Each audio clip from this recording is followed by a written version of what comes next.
जय हिंद। तो इस वीडियो में हम लोग पढ़ेंगे साइक्लोट्रॉन के उपयोग।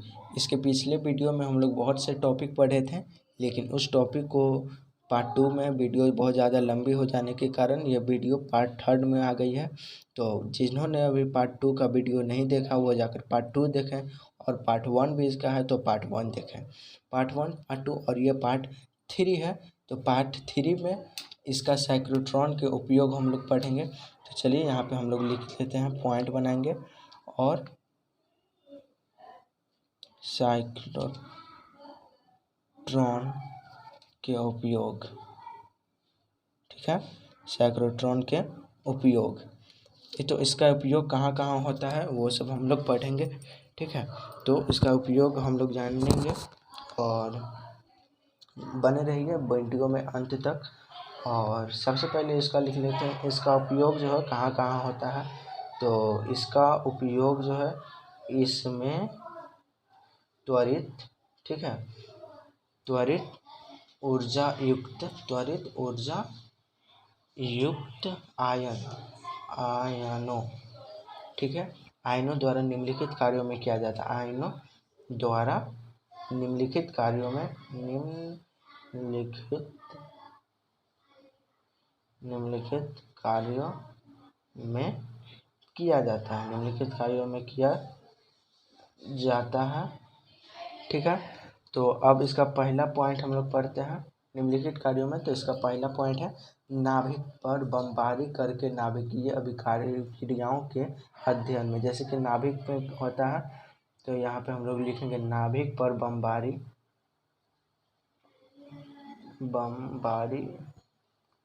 करके, नाभिक पर बमबारी करके नाभिकीय, ठीक है, नाभिकीय अभिक्रियाओं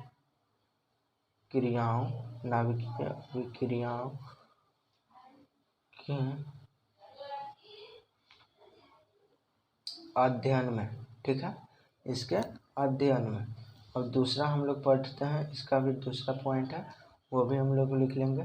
ठोस पदार्थ, ठीक है, ठोस पदार्थों में आयनों, ठीक है, आयनों को रोपित करके उनके गुणों में सुधार करने तथा नए पदार्थ को संश्लेषित करने में, सुधार करने तथा नए पदार्थों को संश्लेषित करने में, ठीक है, नए पदार्थों को संश्लेषित करने में, ठीक है, इसका उपयोग किया जाता है। अब हम लोग पढ़ेंगे तीसरा, ठीक है, तीसरा में किया जाता है क्या, तो रोग उपचार, कई सारी बीमारियों से रोग उपचार के लिए रेडियो एक्टिव, ठीक है, किसका, तो रेडियो एक्टिव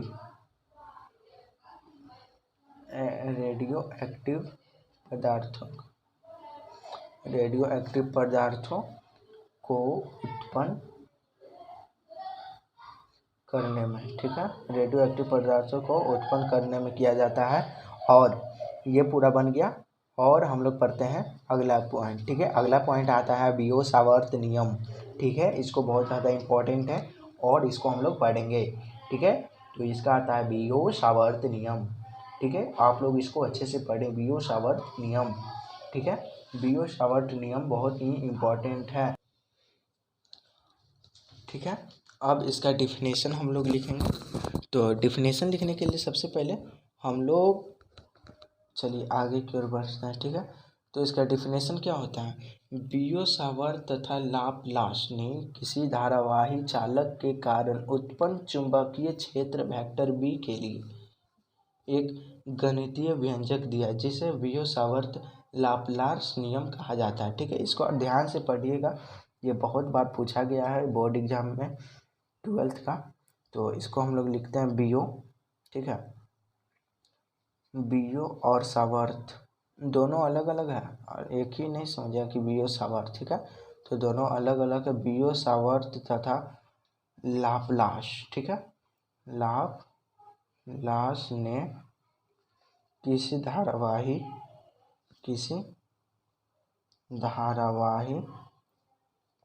चालक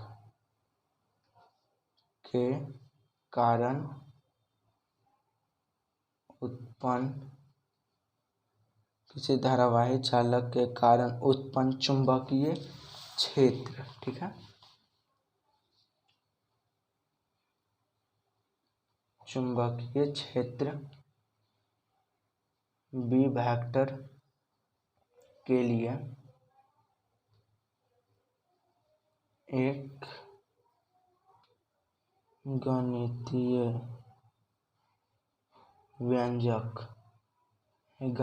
व्यंजक दिया, जिसे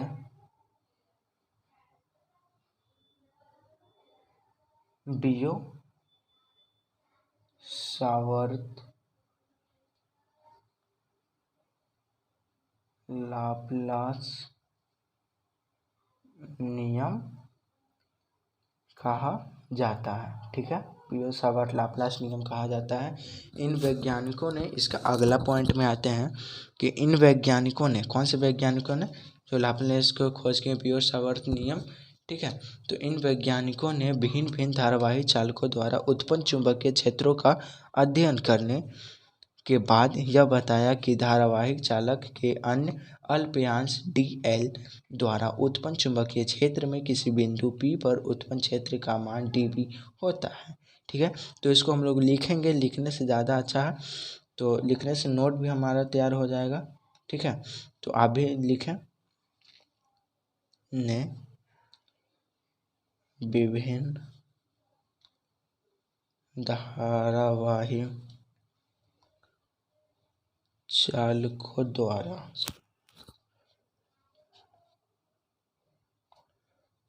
उत्पन्न चुंबकीय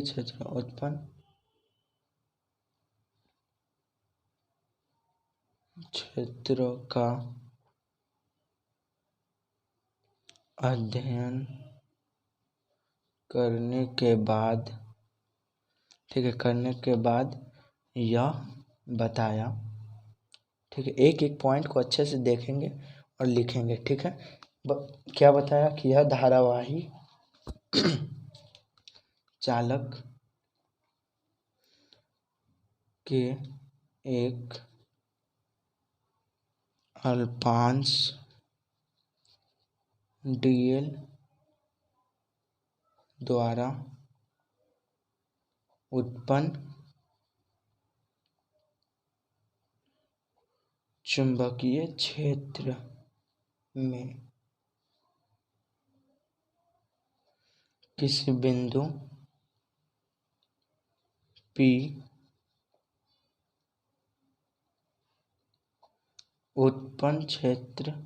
पर उत्पन्न क्षेत्र का मान dB, ठीक है, उत्पन्न क्षेत्र का मान dB निम्नलिखित बातों पर निर्भर करता है।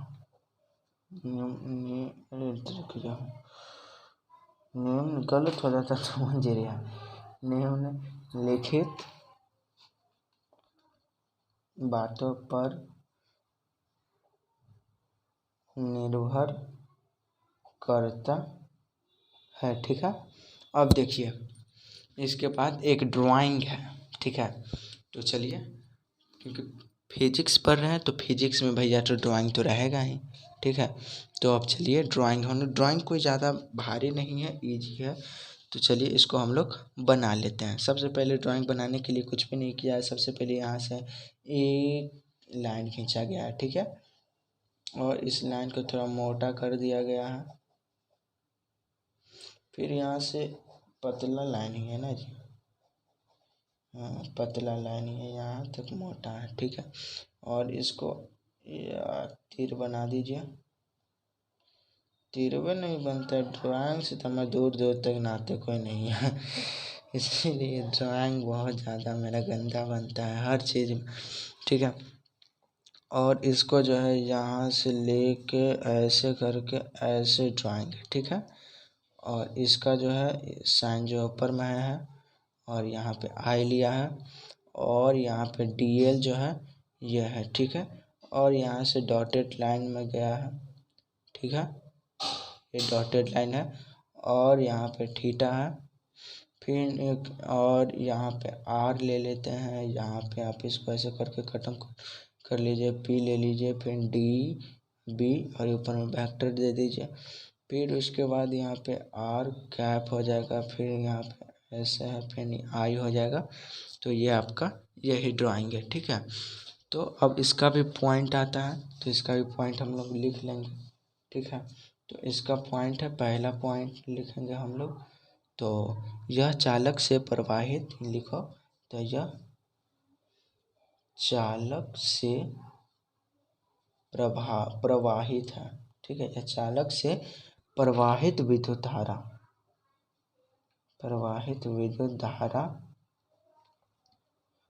I के समानुपाती होता है, अर्थात dB क्या है, dB हो गया I, ठीक है। अब इसका सेकंड पॉइंट क्या बोलता है, ठीक है। इसका पॉइंट सेकंड है कि यह चालक के अल्पांश लंबाई। अब इसका सेकंड पॉइंट लिखो तभी है, तो यहाँ पे लिखो यह चालक के अल्पांश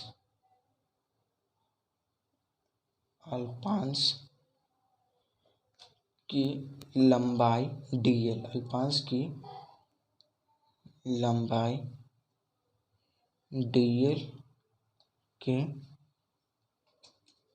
समानुपाती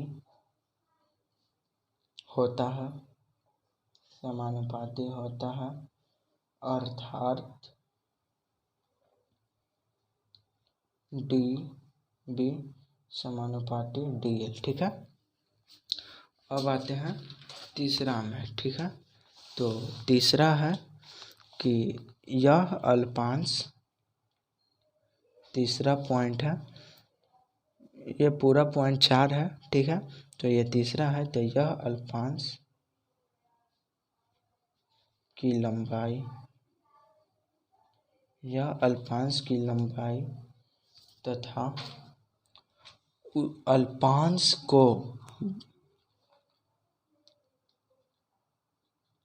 अल्पांश को बिंदु P से मिलाने वाली, ठीक है, बिंदु P से मिलाने वाली रेखा के बीच बने कोण थीटा वर्ग जया, ठीक है, कोण थीटा वर्ग जया यानी साइनी के समानुपाती होता है। तो अर्थात इसका मतलब शॉर्ट में लिखा तो DB समानुपाती साइन थीटा, ठीक है। अब इसका अगला पॉइंट लिखते हैं और आखिरी पॉइंट, ठीक है। इसका आखिरी और अगला पॉइंट है यह अल्पांश, ठीक है। यह अल्पांश से बिंदु P के बीच, यह अल्पांश बिंदु P के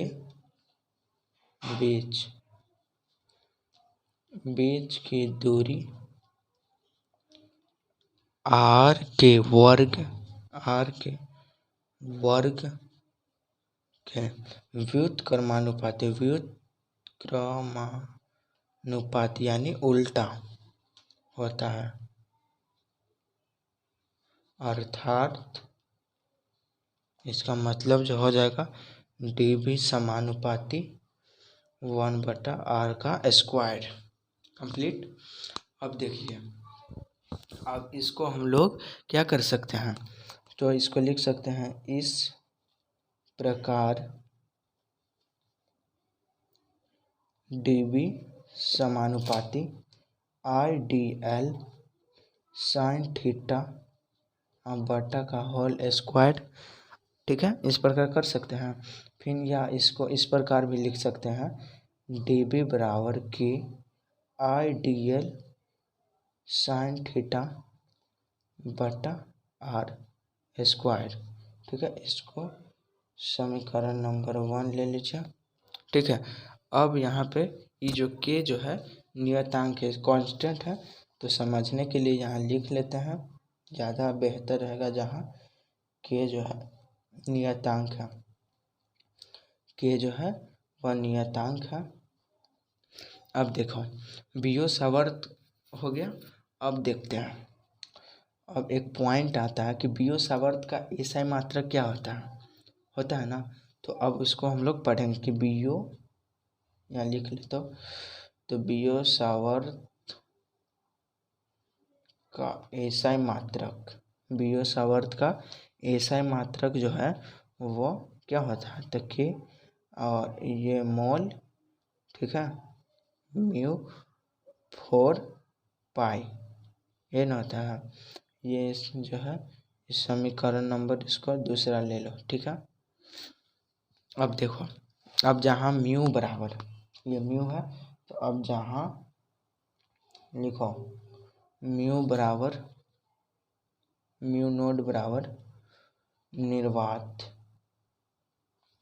की चुंबकशीलता, निर्वात